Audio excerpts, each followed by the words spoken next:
Depois a gente abre para as dúvidas, tanto aquelas no chat, como aquelas pessoas também que podem levantar as mãos e a gente vai aos poucos, em ordem de pedidos, liberando acesso. Aquelas perguntas no chat, o Pablo vai me apoiar lendo e eu vou respondendo. Eventualmente, alguma dúvida pode ser que a gente não consiga responder aqui, mas ela será encaminhada e a resposta será divulgada no portal de chamadas também. Bom, estão todos vendo a apresentação? Sim. Ótimo, muito obrigado, pessoal. Então, esse é o edital Floresta Viva, edital Caatinga Viva, apoio à restauração ecológica e fortalecimento da cadeia produtiva da restauração em unidades de conservação da Caatinga e suas áreas de influência. O Floresta Viva é uma iniciativa lançada pelo BNDES em 2021. O objetivo é fortalecer os investimentos em restauração ecológica em diferentes biomas brasileiros a partir de recursos do BNDES e de instituições apoiadoras de match funding. A apoiadora desse edital em específico é o Banco do Nordeste.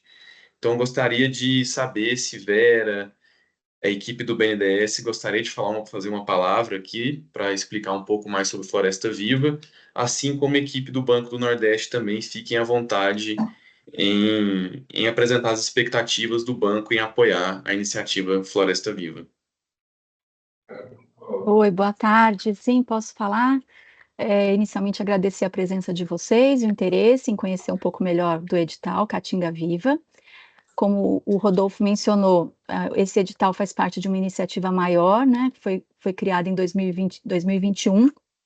Nós já temos, neste momento, 8 editais lançados, né? Possivelmente neste ano ainda teremos alguns novos editais. Então, é uma iniciativa de restauração que tem como objetivo para o BNDES o apoio de até 250 milhões de reais em projetos de restauração. E lembrar também que o Floresta Viva não é a primeira iniciativa do banco em relação ao apoio à restauração ecológica. O BNDES já vem apoiando restauração há algum tempo, mas desta vez a gente entendeu que era importante um impacto maior e ter um alcance ainda maior nessa ação. Então, a gente está muito feliz de ter diversos parceiros conosco. Em cada edital nós temos algum parceiro, um ou mais parceiros conosco. E aqui reforçar a parceria com o BNB, agradecer pela presença deles aqui hoje, agradecer pelo apoio, né, que nós estamos tendo com o BNB para esse edital, que é um edital focado em Nordeste, um edital preocupado com a desertificação da região, né, e é o primeiro edital da Caatinga, né, então, para a gente é muito importante que a gente tenha aqui bons projetos, que a gente consiga identificar que sim, a Caatinga não só precisa de apoio, como também tem instituições interessadas em apoiar o bioma, tá? Para a gente é um prazer estar aqui. Obrigada. Boa tarde. Está sendo na voz, né? Obrigado, Vera. Não sei se a Laurinda gostaria também de dar uma palavrinha para a gente. Fica à vontade. Oi, pessoal, boa tarde. É um prazer estar aqui com vocês hoje, nessa tarde. Na realidade, a gente fica muito feliz nessa atenção especial que a gente está dando ao bioma Caatinga, né? Principalmente aí atendendo aos estados do Nordeste, que é a nossa missão, que é a missão principal do Banco do Nordeste. Mas eu tenho as expectativas realmente de conhecer em que pé estamos, né? Em que fase nós estamos e quais serão os próximos passos para que a gente possa apoiar da melhor maneira possível. É isso, muito obrigada, pessoal. Muito obrigado, Vera. Muito obrigado, Laurinda. Bom, e nesse contexto, no final de 21, no início de 2022, o Funbil foi selecionado como parceiro gestor responsável pela condução dos processos de seleção, contratação, acompanhamento e monitoramento dos projetos apoiados, contemplados via os 8 editais, como a Vera já mencionou. Nesse contexto, eu, como gerente do projeto, representando o Funbil aqui, vou apresentar os principais aspectos do edital e, na sequência, a gente abre para as dúvidas e esclarecimentos. Bom, o objetivo desse edital é selecionar projetos para implementação de ações de restauração e fortalecimento da cadeia produtiva da restauração em unidades de conservação da Caatinga pré-estabelecidas, suas áreas de de influência e municípios com clima árido, conforme detalhado no item 7 do edital. Aqui, à direita do slide, a gente enfoca as unidades de conservação selecionadas, que estão em verde, os municípios de clima árido, que estão no entorno de algumas unidades de conservação, e os estados em que são contempladas as principais iniciativas, onde poderiam ser implementadas as iniciativas apoiadas. Alagoas, Bahia, Ceará, Minas Gerais, Pernambuco, Piauí, Rio Grande do Norte e Sergipe. Ou seja, a estratégia é selecionar projetos que atuem dentro ou no entorno dessas unidades de conservação ou nos municípios de clima árido que são destacados em vermelho. Nesse edital, há um entendimento em que o entorno de unidades de conservação são aquelas áreas fora do limite da unidade de conservação, mas que não necessariamente estejam na zona de amortecimento quando existir para aquela determinada unidade de conservação. Então, o nosso contexto aqui, o nosso conceito de entorno é um pouco mais amplo. Então, ele tem uma relação com a importância ecológica dessa área e a sua relação direta com a unidade de conservação e deve ser contemplado dentro dos critérios 5, que é a importância ecológica. Então, às vezes, há uma área com uma certa distância da unidade de conservação, mas que ela tem um impacto ou uma influência muito grande para a unidade. Então, na hora de submeter a proposta, as proponentes devem estar atentas a esse ponto. Ou a proposta deve ser dentro ou nesse entorno de unidade, sendo ele nas suas mais diferentes formas, né? Uma relação com rios, nascentes de rios que passam dentro de unidades de conservação, áreas com grandes fragmentos que poderiam conectar com outras unidades de conservação, além, claro, dos municípios de clima árido. Quais são as premissas e as áreas elegíveis? Então, a restauração deve ser com espécies nativas ou exóticas agrícolas não invasoras, quando se pensar em técnicas de restauração produtiva. As áreas apoiáveis para restauração, as unidades de conservação, aquelas listadas, área de preservação permanente, reserva legal, imóveis rurais de até 4 módulos fiscais e assentamentos da reforma agrária, territórios quilombolas ou de outras comunidades tradicionais e terras indígenas. Propostas em unidades de conservação ou territórios indígenas deverão apresentar cartas de anuência do órgão gestor e das comunidades e povos tradicionais envolvidos também. O que consideramos como instituições elegíveis? São aquelas instituições sem fins lucrativos em suas mais diferentes formas. Associações civis e fundações privadas, aí pode ser fundação, fórum, movimento, instituto, cooperativas, em diferentes formas também, mas elas devem estar legalmente constituídas há pelo menos 2 anos. Ou seja, o CNPJ dessas instituições deve ser válido há pelo menos 2 anos. Às vezes a gente se depara com alguns movimentos que são consolidados há mais de 2 anos, mas eles não são formalmente instituídos. É necessário ser legalmente constituído há pelo menos 2 anos. E um outro item desejável é uma experiência com projetos de restauração na região, uma forma da gente privilegiar instituições locais que já conhecem, que já atuam na região-alvo do projeto a ser executado. Valor e prazo são 8,8 milhões disponíveis para apoio aos projetos. A nossa expectativa é apoiar cerca de 4 projetos, podendo variar um número um pouco maior, um pouco menor, dependendo dos projetos a serem aprovados. E cada proposta deve prever uma área mínima de 100 hectares para restauração. Essa área ela não deve ser necessariamente contínua. Não há necessidade de achar 100 hectares contínuos. Há a possibilidade de ser 100 hectares complementares em diferentes áreas, mas ocupando logicamente o mesmo território. A duração dos projetos é de até 48 meses, ou seja, até 4 anos a expectativa de duração. Algumas orientações mais amplas para a elaboração dos projetos. Na hora de apresentar a proposta, deve-se deixar muito claro os critérios para a seleção das áreas a serem restauradas. Quais foram os motivos pelos quais as instituições proponentes selecionaram essas áreas? É biodiversidade? É viabilidade para restauração? Áreas de mais fácil acesso? o que influenciaria num custo por hectare mais baixo, potencial de conectividade entre diferentes fragmentos ou entre diferentes unidades de conservação, potencial de carbono, aspectos fundiários, enfim, quais são os critérios utilizados para a seleção dessa área. Apresentar também uma previsão da localização da área a ser restaurada. A gente entende que após a proposta ser selecionada, algumas áreas elas vão ser de fato confirmadas ou outras vão ser trocadas por áreas próximas ali, de acordo com a disponibilidade. Mas nesse momento é fundamental apresentar uma previsão com base em mapas, dados georreferenciados ou shapefiles ou qualquer outro arquivo CI, né, que possibilite a gente tanto no processo de avaliação prévio quanto no processo de avaliação mais técnico, mais robusto, identificar onde as propostas irão atuar.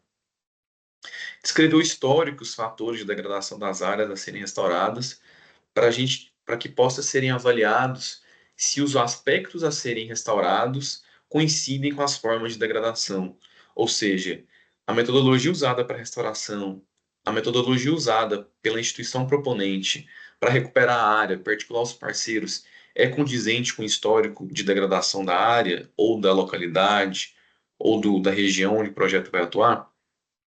A gente incentiva também, fortemente incentiva propostas em áreas onde já existem outros esforços de restauração, e aqui a gente destaca o GF Terrestre, que é um projeto que foi implementado recentemente, um projeto do Ministério do Meio Ambiente, em que esse edital também busca fortalecer as ações já iniciadas. Mas outros projetos também locais poderão ser contemplados e fortalecidos. De uma forma simples, assim, cada proposta deve seguir pelo menos essas 5 etapas estabelecidas: um mapeamento e diagnóstico da área para elaboração do plano, articulação local e mobilização de parceiros, tanto locais, quanto estaduais, quanto federais, preparo das áreas e implementação das áreas de restauração de fato, manutenção e monitoramento das áreas que foram manejadas e fortalecimento da cadeia produtiva. Diretrizes específicas, ou seja, etapas mais específicas para cada um daqueles pontos que a gente elencou agora. Elaboração do plano de restauração, ele deve ser apresentado até 6 meses após o início do projeto. Então, a instituição proponente, as equipes técnicas das instituições proponentes têm que levar isso em consideração. O projeto, caso ele seja aprovado, ele terá um período de até 6 meses para consolidar toda a estrutura local, envolvendo parceiros, envolvendo as áreas. Então, é um diagnóstico amplo, que envolve aspectos técnicos, sociais, econômicos.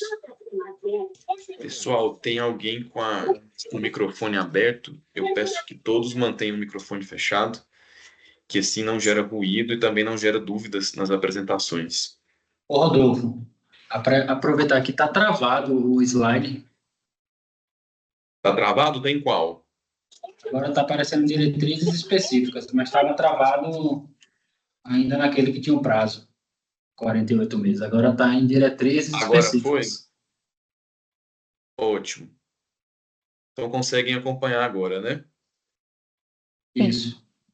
Tá certo. Obrigado pela informação.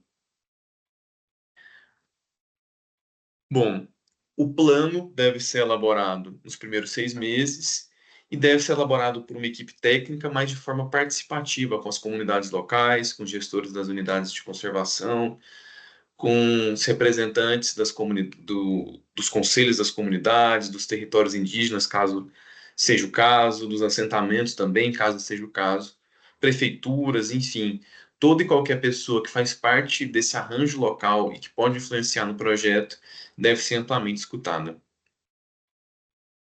Os planos, eles não poderão ser elaborados em áreas que existem ou que exijam já alguma obrigação vigente. Esse plano deve conter um mapeamento e diagnóstico das áreas e deve ser muito claro na localização e identificação de comunidades, pessoas ou unidades de conservação afetadas na implementação do projeto. Deve também ter uma clareza nas áreas a serem selecionadas e nas técnicas que vão ser implementadas. Poderiam confirmar, por favor, se o slide foi trocado? Continua em diretrizes específicas, elaboração do plano de restauração. Agora sim, peraí. Início Implementação após do plano. aprovação, isso. Obrigado. Início após aprovação, sim. Então, após a aprovação, que será feita por um comitê de acompanhamento do projeto, o projeto poderá ser implementado de fato. Então, as ações de restauração serão após a conclusão, envio e aprovação do plano de restauração. Considerar sempre custo-benefício das técnicas, uso de espécies nativas ou exóticas também deve ser considerado de acordo com a metodologia, e as propostas devem prever a implementação em todas as áreas selecionadas no prazo de até 24 meses. Ou seja, o plano deve ser elaborado nos 6 primeiros meses, as áreas devem ser implementadas até o 24º mês, e a partir do 24º mês, no 25º mês, se iniciam o monitoramento e a manutenção das áreas. Confirma, por favor, se passou também o slide, para a gente não perder nenhuma informação. Continua no anterior. Tá em implementação. Agora sim. Ótimo. Outro ponto fundamental é o fortalecimento da cadeia produtiva da restauração. Então, as propostas também devem pensar nessa estratégia de capacitação dos atores ou fortalecimento de alguma outra maneira. Nesse edital, consideramos os atores, produtores rurais, agentes da assistência técnica e extensão rural, coletores de sementes, viveristas e produtores de muda, representantes de associações ou sindicatos rurais, organizações não governamentais ou empresas implementadoras de projetos de restauração nesse território. Ou seja, todas aquelas instituições e pessoas que, de alguma forma, podem atuar ou já atuam na restauração. Considerando que as capacitações ou outras estratégias de fortalecimento podem ser aplicadas na prática, recomenda-se que essas pessoas capacitadas ou foram envolvidas no fortalecimento da cadeia também sejam contratadas no processo de implementação. Manutenção e monitoramento das áreas a serem restauradas. Uma manutenção deve ser feita no mínimo em 2 anos, ou seja, do 25º mês ao 48º mês. Áreas em processo de recuperação implementadas com recursos oriundos de GFTRS ou outro projeto também podem ser mantidas, mas essas áreas não correspondem aos 100 hectares. Então, uma proposta pode pensar na manutenção de áreas advindas de outros projetos, desde que o projeto também implemente 100 hectares.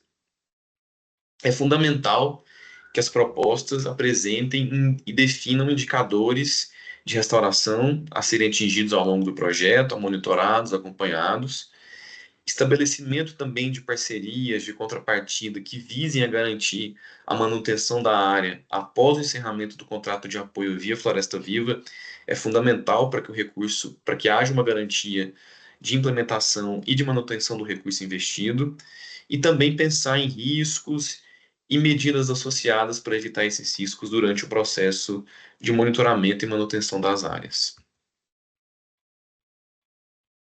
Bom, pessoal, nosso cronograma. O edital foi lançado no dia 27 de novembro de 2024.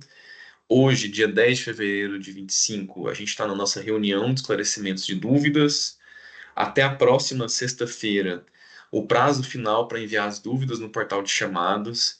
Todas as dúvidas são respondidas via portal de chamadas e todas as respostas também são disponibilizadas para as pessoas de qualquer instituição.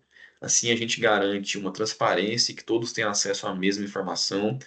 Reforço que esse nosso plantão de dúvidas aqui também será disponibilizado no portal de chamadas.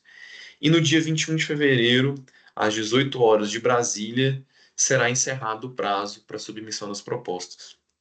Reforço, peço que não deixem para submeter as propostas de última hora. Caso haja um grande número de propostas sendo submetidas, o sistema pode travar, pode diminuir, pode aumentar, na verdade, o prazo para upload de arquivos. Então, recomendo que a submissão seja feita com antecedência, com tranquilidade, para que se evitem transtornos ou alguma expectativa seja quebrada. A seleção das propostas é feita basicamente em duas grandes etapas. A primeira etapa é uma análise documental, que ela é feita e é conduzida pela equipe do Fumbio, onde são analisadas a elegibilidade da instituição, a documentação completa, se essa documentação exigida foi submetida ou não, e se a proposta apresenta a área mínima a ser restaurada, que são 100 hectares.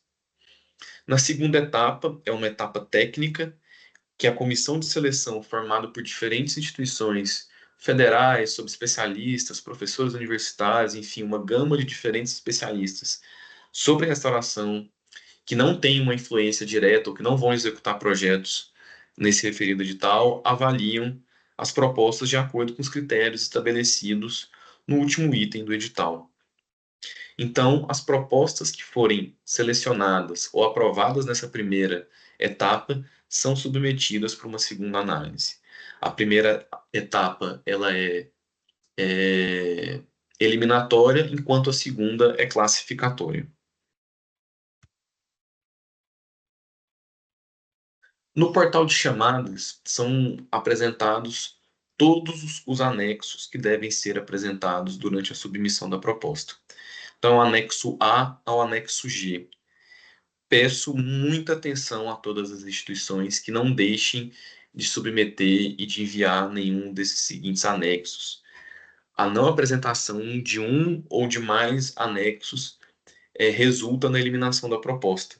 Então, fiquem bastante atentos. O anexo A se refere aos dados cadastrais e currículo da instituição proponente.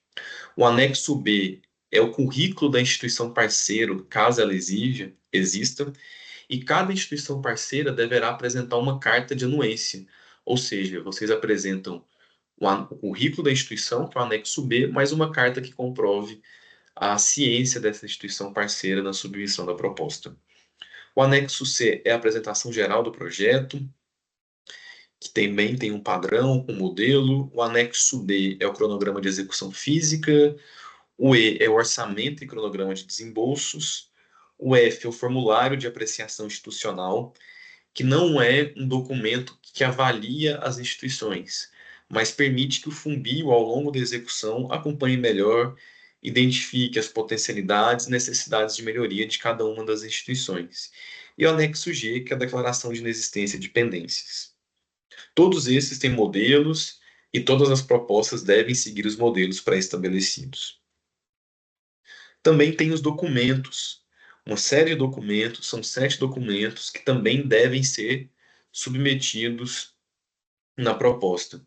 O último documento aqui, o formulário de apreciação, já é apresentado nos anexos, mas eu reforço da importância dele para análise da estrutura da instituição a ser apoiada. Isso permite muito um melhor acompanhamento do Fumbio, e um dos objetivos do Floresta Viva é, além de apoiar as instituições, tecnicamente para que esse projeto se realize, mas é fortalecê-las também e garantir que após esse apoio do Floresta Viva, as instituições saiam mais fortalecidas, mais fortes e aptas a receber mais recursos, darem continuidade às atividades de restauração nas áreas que foram contempladas. Então, a inscrição junto ao Cadastro Nacional de Pessoas Jurídicas, o cartão CNPJ, o Estatuto Social vigente, o registro no cartório, a ata de eleição e posse da diretoria em exercício, também com registro em cartório, os documentos pessoais de cada um dos representantes legais das instituições proponentes, a comprovação de experiência da instituição, bem como da equipe de implementação do projeto, ou seja, esse documento ele casa com o anexo A, que foi apresentado no slide anterior, as demonstrações financeiras dos últimos 3 anos. Então, reforço o meu pedido de não esquecerem de submeter nenhum desses documentos ou nenhum desses anexos. A não submissão provoca a eliminação da proposta. Bom, pessoal, de forma bem simples, bem resumida, essa aqui é a equipe do Floresta Viva no Fumbio. Abro agora para que a gente possa ouvir as dúvidas de todas as pessoas presentes.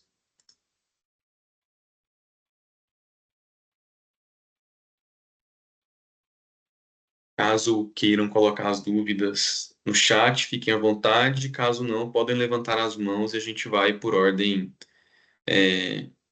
de pessoas que manifestarem.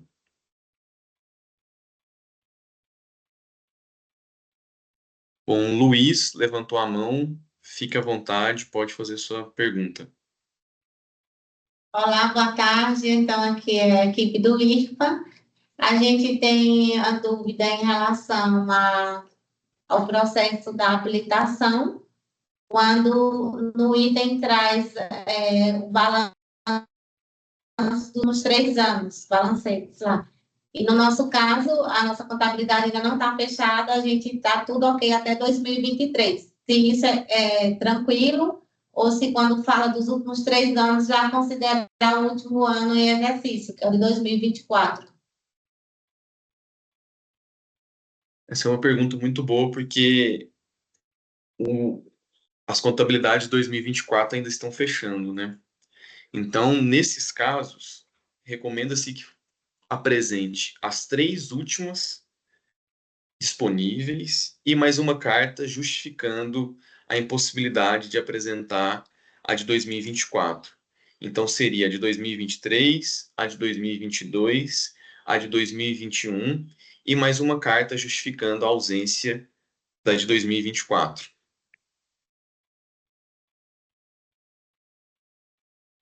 Obrigado.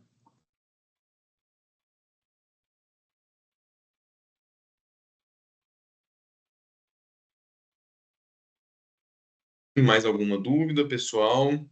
Fiquem à vontade em apresentar os pontos que tiverem dúvidas.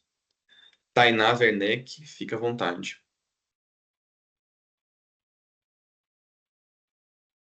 Olá, pessoal, boa tarde. Eu sou o João, estou aqui junto com a Tainá, a gente é da Associação Cristã de Base. A gente tem uma dúvida em relação ao anexo C, se a gente pode apagar as instruções do anexo C, no caso, por exemplo, o item 7 do anexo C, ele dá uma instrução, e na hora de escrever a gente tem que manter essas instruções ou a gente pode apagar? Deu para entender? Podem excluir, sim, as instruções, para que todos tenham conhecimento. Em cada um dos anexos, o A, o B e o C, são apresentadas algumas instruções de preenchimento. O que preencher, o limite máximo de linhas ou de páginas. Então, podem excluir, sim, essas recomendações, essas indicações e preencher apenas com o que deve ser de fato preenchido. Eu acho que tem outra dúvida também em relação ao anexo C. Inclusive no item 7, abaixo do quadro, fala para listar os meios, instrumentos, equipamentos, bens e objetos necessários à execução deste objetivo. Não ficou muito claro onde listar, se é para listar abaixo do quadro mesmo, ou se é para listar onde a gente está escrevendo o resultado, que vem o objetivo, né, o resultado esperado, atividade e metodologia. Não ficou muito claro. Pelo menos não para a gente. Pode ser listado no corpo do texto mesmo, dando sequência à tabela, sem problemas, em formato de texto, como se fosse um parágrafo complementar à sua proposta. Obrigado.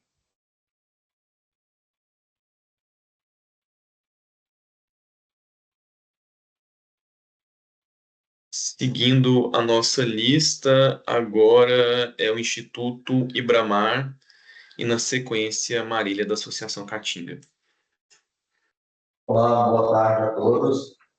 No caso das cartas de anuência, né, a gente trabalhando na unidade de conservação, a gente, naquelas que tenham proprietários, né, ali que tem dentro dessa unidade de conservação, além da anuência do órgão gestor, precisaria ter anuência dos proprietários rurais também dentro dessa unidade de conservação? Ou essa anuência da unidade de conservação por si só, ela já atenderia? Carta da anuência. Bom, em unidades de conservação de proteção integral, a anuência do órgão gestor de tal unidade já é suficiente. Em unidades de conservação de uso sustentável, recomenda-se também a anuência dos proprietários.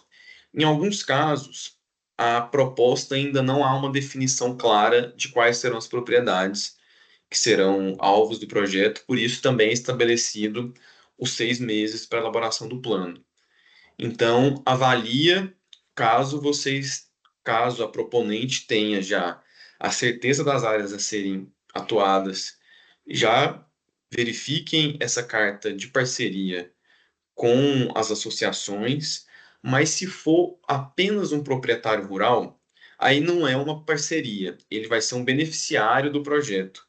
Então, isso será definido, terá um instrumento jurídico estabelecido quando a proposta for elegida, que é um termo de uso da área. Então, é um outro formato de documento. Instituições parceiras são aquelas que podem contribuir para a execução do projeto de forma mais ampla e estratégica. Enquanto o proprietário rural, ele é alguém que vai ser um beneficiário do projeto. Um outro exemplo para que fique mais claro.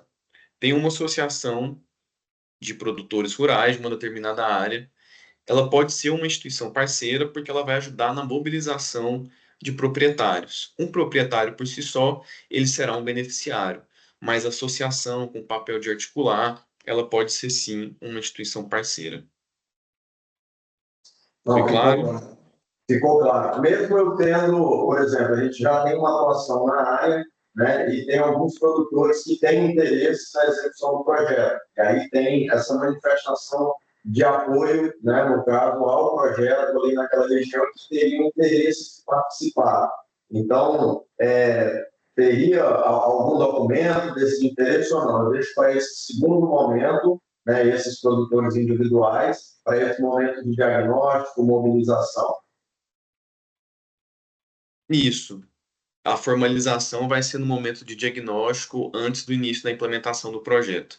Mas na proposta pode ser indicados que já existem proprietários rurais disponíveis e apresentar a localidade deles em mapas, em outros arquivos de SIG também. Bom, agora na sequência, Marília Nascimento, da Associação Caatinga. Olá, pessoal, boa tarde a todas e todos. A minha dúvida, ela é também referente ao anexo C, vem na estrutura, no modelo, né, sugerido, o objetivo específico 1, referente à gestão e gastos recorrentes. E aí eu queria entender um pouco qual é a expectativa com relação a esse objetivo, é algo que a gente não costuma ver, um objetivo, né, relacionado a isso, a gente traz os gastos recorrentes no orçamento e tal, e qual é a expectativa de vocês de informações que venham nesse tópico? É a gente calcular esse volume, esse valor financeiro de gastos recorrentes e colocar a descrição nesse objetivo? Enfim, qual a expectativa de vocês quando indicaram esse tópico? Tá mudo, Rodolfo, não te escuto. Obrigado, Marília. É isso mesmo. A expectativa é que nesse objetivo sejam apresentados todos os aspectos mais amplos e transversais da execução do projeto.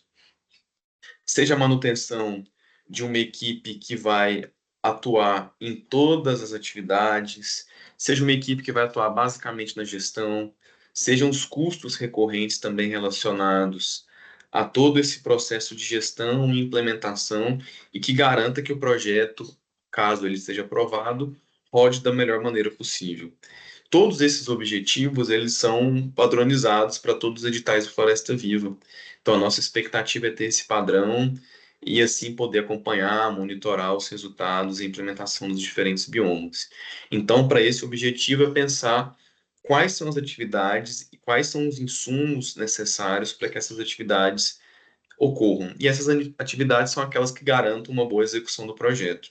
Então, se você tem uma pessoa de coordenação geral, a expectativa é que ela seja alocada nesse objetivo. Se tem alguém que é da equipe financeira, a expectativa é que também ela seja alocada nesse objetivo específico. Perfeito, compreendido. Obrigada. Tá certo. Bom, agora o pessoal do NEMA, da Universidade do Vale do Rio São Francisco, pessoal, fica à vontade. Boa tarde a todos e todas presentes. Nós temos duas dúvidas, né? A primeira dúvida seria com relação à contrapartida financeira e não financeira. No caso, a gente pensando na possibilidade de alguém de outro projeto atuar neste projeto, essa pessoa se enquadraria como uma contrapartida financeira ou não financeira? Nesse caso, seria não financeiro. Caso o projeto seja aprovado, na conta específica do projeto, não serão permitidos outros aportes além daqueles disponibilizados pelo Floresta Viva. Mas, de qualquer maneira, a gente entende que outros recursos, outras ações podem fortalecer o projeto. Uma outra pessoa que é de outro projeto pode contribuir, um veículo já da instituição que vai ser utilizado durante o campo, então o valor dele do dia a dia pode ser também considerado uma contrapartida. Na prática, a contrapartida financeira e não financeira, ela tem pouca diferença. O que vai ser o aporte financeiro na realização das atividades. Mas, de qualquer maneira, os recursos não serão incorporados na conta do projeto. Então, a gente considera, para fins de padronização, que uma pessoa extra seria uma contrapartida não financeira e que é muito bem-vinda, garantindo, assim, que os projetos, os custos por hectare seriam reduzidos, né, com o apoio do edital Caatinga Viva. Obrigado. Uma outra pergunta, segunda, seria com relação se há algum prazo já estabelecido para avaliação dos projetos, divulgação dos resultados, período para, por exemplo, assinatura do contrato, se já existe isso. Os prazos ainda não foram estabelecidos, mas a expectativa é que os projetos sejam iniciados ou que os contratos sejam celebrados até o final do ano de 2025. Então, a expectativa é que final do ano, início do ano de 2026, o plano de restauração seja elaborado e que a partir do final do semestre, do primeiro semestre de 2026 e assim por diante, as atividades de implementação já possam ocorrer. Obrigado.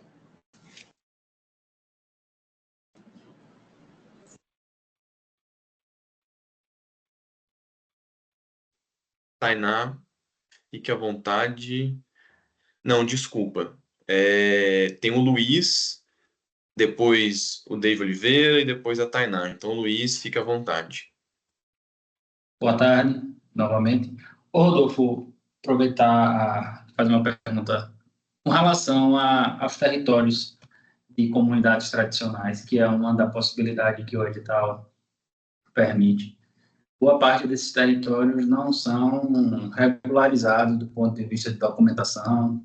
Como é que fica isso? Poderia ser contabilizado a partir da autodeclaração dessas comunidades? Como é que fica essa relação dos territórios tradicionais, principalmente indígenas e de outros segmentos? No processo de seleção, todos os documentos disponíveis podem ser disponibilizados. E durante esse processo, a comissão de seleção pode avaliar a pertinência ou não de apoio de determinada área. Então, caso haja os documentos, quando disponíveis os documentos, compartilhem com as propostas e esse processo vai ser verificado caso a caso, de acordo com cada documento, com o processo em que está ocorrendo o registro do imóvel, do território. Enfim, a gente recomenda que todo mundo mande sua proposta e esse processo será alvo de análise ao longo desse processo, tanto na primeira fase, no processo de seleção, quanto na segunda fase de análise técnica também. Valeu, obrigado.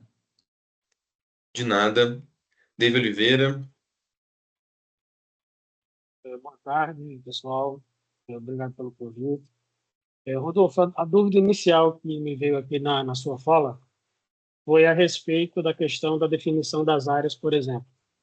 em situação de uma unidade de conservação de uso restrito, né, na qual tem a sua zona de amortecimento. Na proposta, pode ser considerado atuação dentro e fora da UC, do território em si da UC, ou é recomendado que seja dado prioridade a apenas um dos territórios, ou dentro ou fora da UC? Obrigado, Dave. A proposta ela pode ser submetida 100 hectares ou mais de 100 hectares, pode ser tanto dentro de uma unidade de conservação, pode ser também nesse entorno. E esse entorno, nesse caso do edital, é um conceito mais amplo, que é uma área que, de alguma maneira, influencia a gestão da unidade de conservação. Então, não é necessariamente aquela zona estabelecida no plano de manejo, quando ocorre, mas pode ser uma área um pouco mais ampla, caso haja apresentado no projeto uma justificativa técnica que indique a pertinência dessa área de entorno para a unidade de conservação. Perfeito. Tainá Werneck. Oi, sou eu, João, novamente. É que eu estou aqui no computador com ela. Mas, enfim, surgiu uma dúvida a respeito sobre a situação fundiária, que foi falada aí, mas a questão do CAR, ele ser ativo, mas ele não ser analisado, vai ser considerado? Que, às vezes, o CAR, ele é autodeclarado, né? Ele está ativo, mas ele ainda não foi analisado. Então, vão ser consideradas essas áreas. As áreas serão consideradas, serão avaliadas também, lembrando que sempre em propriedades privadas. O apoio é até em 4 módulos fiscais, com áreas em reserva legal ou áreas de proteção permanente. Então, com o CAR ainda não validado, apresente todos os dados que tem dessa propriedade, que serão avaliados, mas eles são considerados sim. Perfeito. Uma coisa que você falou, Rodolfo, foi sobre a possibilidade, né, de começar a celebrar o contrato no início de 2026, não foi isso? E dar início à implementação na metade de 2026, mas a gente está considerando o contexto semiárido, pelo menos aqui na região, a gente tem uma janela de implementação, de implantação, que seria de janeiro a abril. Aí, como é que ficaria, assim, essa situação? Acredito que algumas regiões também aqui do semiárido compartilham dessa mesma janela de implantação. Isso é um ponto bem importante. Obrigado, João, pela pergunta. Porque a gente considera como implementação não só as áreas de plantio, né, só o plantio ou outra técnica que vocês acharem pertinente, semeadura, enfim, mas também as atividades de fortalecimento da cadeia. Então, vocês terão um tempo suficiente para elaborar o plano, para fortalecer a cadeia, garantir insumos necessários para o projeto, preparar os terrenos quando forem necessários, colher as assinaturas dos proprietários dos imóveis, regularizar todo e qualquer tipo de documentação. Então, a gente entende sim dessas janelas. A gente está já com alguns projetos sendo implementados, a gente entende que cada território brasileiro vai ter uma janela específica, mas na nossa concepção, a implementação não é apenas a atividade de restauração em si, mas passa também pelas atividades de fortalecimento da cadeia e a garantia que vão ter insumos disponíveis, né? A gente entende que não dá para começar um projeto em determinado período e 1 mês, 2 meses depois já vai ter os insumos todos disponíveis para as ações.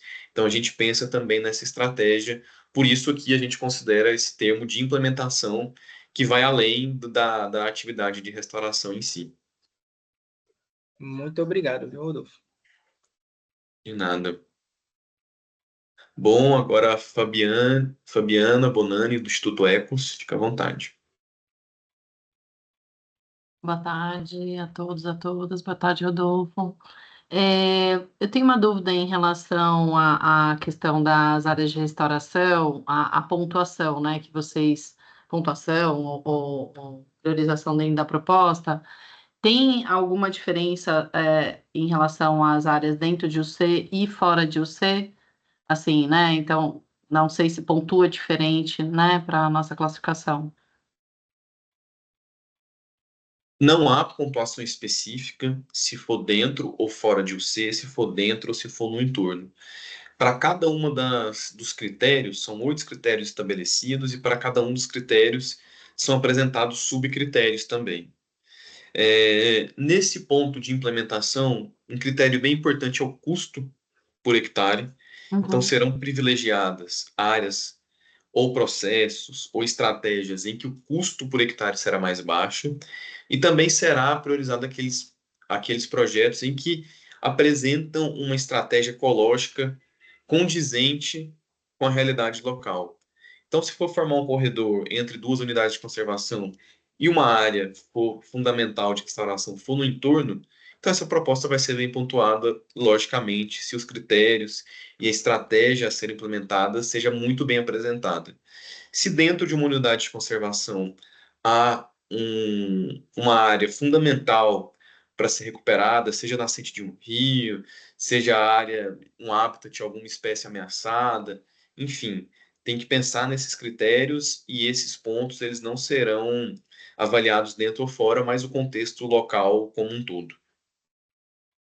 Tá bom. Obrigada, Rodolfo. No nosso caso, a gente pretende fazer um mix mesmo, né? E aí, a gente não sabe ainda ao certo essa porcentagem, como que vai ficar, dentro e fora, né? Tá bom. Obrigada. De nada. Pessoal do NEMA, Daniel, Luiz, Fábio, fica à vontade. Daniela, perdão. Boa tarde a todos. A gente tem mais uma dúvida. No caso na questão de serem propriedades com 4 módulos fiscais, como que vai ser considerada a conta no caso de assentamentos ou comunidades tradicionais com território maior? Assentamentos é a área total do assentamento e o número de pessoas no registro de beneficiário, comunidades tradicionais, a área total do território, o número de residências. Como que é feita essa conta? Bom, os até 4 módulos fiscais, eles se incorporam, esse número, esse limite, ele é quando não há nenhum território tradicional ou assentamento. Então, nesses casos, quando você tem assentamentos, que muitas vezes os assentamentos têm áreas comuns, o tamanho de cada propriedade ela varia, em territórios indígenas da mesma forma, em unidades de conservação da mesma forma. Existem unidades de conservação de vários hectares, né? Então, esses até 4 módulos fiscais são considerados quando não se pega nenhum daqueles outros 3 critérios, né? Unidades de conservação federais, estaduais, municipais ou particulares, territórios indígenas ou outros territórios tradicionais e assentamentos. Joia, obrigado. Nada. David Oliveira. Quando você falou em relação à implementação, aí me veio uma dúvida também. Por exemplo, essa questão do fortalecimento da cadeia. Quando até o colega com a Tainá, ele citou a questão da janela de tempo de implementação para o bioma. Aí você citou a questão, por exemplo, do envolvimento social do fortalecimento. Porém, todas essas ações também condizem apenas, só poderão ser executadas após a aprovação do plano. Isso. A expectativa é que os primeiros meses, até 6 meses, seja montada uma estratégia muito clara, muito bem definida e estabelecida de envolvimento da comunidade. Quantas capacitações serão feitas, se na proposta já não estiver muito claro? Quais serão os itens da capacitação? Quantos viveiros tem na localidade? Quais desses viveiros atendem? Quantos grupos de coletores de sementes existem? Quais desses atenderão os projetos? Qual que é a demanda de mão de obra? Vão contratar mão de obra? Vão capacitar mão de obra? Quais são os fornecedores envolvidos? Então, tudo isso faz parte. Qual que é a qualidade das áreas a serem restauradas? Qual que é o envolvimento da unidade de conservação ou do assentamento? Enfim, a expectativa é que sejam 6 meses que sejam para consolidar a implementação do projeto no território. Ou seja, assim, para estabelecer todos os laços, todas as estratégias nesse período e assim garantir com maior tranquilidade a disponibilidade de insumo, a disponibilidade de pessoas para trabalhar, os documentos necessários, né, os termos de adesão necessários, enfim, Nesse condições contexto, então, habilitantes. Nesse contexto também, tem só para fechar a questão, como até foi já perguntado de cronograma, tem até 6 meses para envio do plano, né, da proposta de plano toda pronta. Em havendo a possibilidade desse envio ser anterior a esse prazo, a avaliação dos projetos em si aprovados serão todos numa mesma janela de tempo ou será a partir do envio da documentação, havendo todos os critérios atendidos, essa documentação já vai ser analisada ou tem uma janela mínima de 6 meses para todos os projetos serem avaliados? Os planos serão avaliados conforme o recebimento, não serão avaliados a partir de 6 meses. Caso a estratégia finalize nos 3 primeiros meses e submetida para avaliação, a avaliação será iniciada imediatamente. Ótimo, pessoal. Mais alguma dúvida? Fiquem à vontade de tirar as dúvidas. O momento é esse, estamos a 11 dias da submissão da proposta. Tainá, João, fiquem à vontade. Uma dúvida sobre o histórico de uso, né, o mapeamento. É para colocar o histórico de uso desde 1975 ou de atividades de incêndios ou de desflorestamento recente?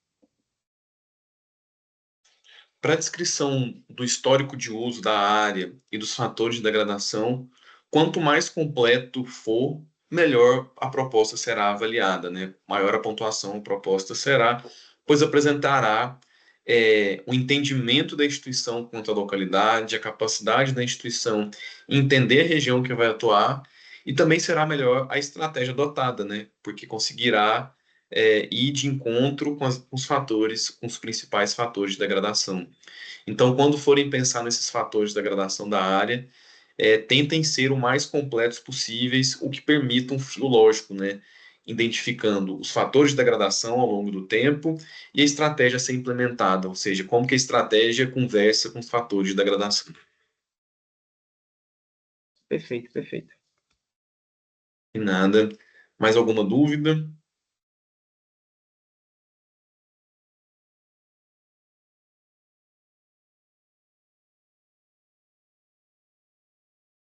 Tudo certo, pessoal? David? Só mais uma questão.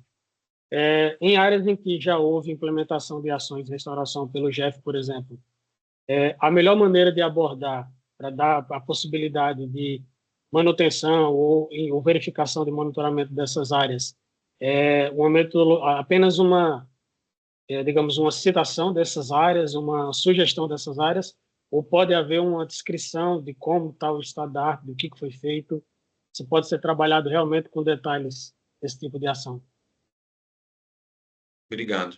Bom, no edital prevê que, além da implementação de 100 hectares, as propostas também poderiam fazer a previsão de manutenção de áreas implementadas recentemente por outras fontes de recursos.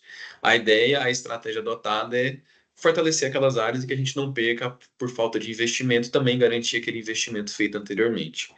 Quando vocês fizerem a previsão de manutenção de áreas de outros projetos, tem que lembrar 2 pontos importantes. Assim, não conta como 100 hectares, então é 100 hectares mais essas áreas, e que a descrição será fundamental, uma boa descrição dessas áreas será fundamental para o dimensionamento do recurso a ser implementado e uma avaliação de implementação de outros projetos. Então, caso deseje implementação de outras áreas, implementadas com recurso de outros projetos, pensem nessa descrição, que assim garantem uma avaliação uma avaliação realista conforme a região e o status de implementação dessa área, né? Porque o avaliador, para cada proposta serão vários avaliadores, então é fundamental que o avaliador tenha um acesso e uma noção do status daquela área, quão implementada ela está, qual que é o grau de necessidade de manutenção de outra atividade, enfim, para aquela área.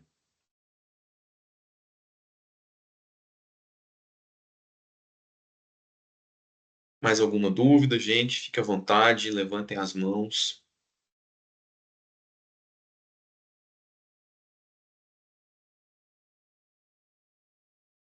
Então é isso, pessoal. Agradeço a participação de todos. A equipe do Floresta Viva, as equipes do Floresta Viva, né, BNB, BNDES, Fumbio, contam com a participação e submissão das propostas. Reforço que essa gravação ela estará disponível também em nosso portal de chamadas. No portal de chamadas também tem todas as dúvidas que foram submetidas e respondidas. Fiquem à vontade de acessar o portal de chamadas. Na verdade, recomendo que acessem o portal para verificar todas as dúvidas. Até o dia 14, todos e todas podem submeter mais dúvidas que serão respondidas. E até o dia 21 de fevereiro, às 18 horas, horário de Brasília, ou seja, mais 2 semanas, as propostas poderão ser submetidas também. E assim vamos iniciar aquelas 2 fases de avaliação. Tá certo? Novamente, muito obrigado, um bom final de dia para todos e até mais. Tchau. Até mais. Tchau. Obrigada. Tchau, tchau.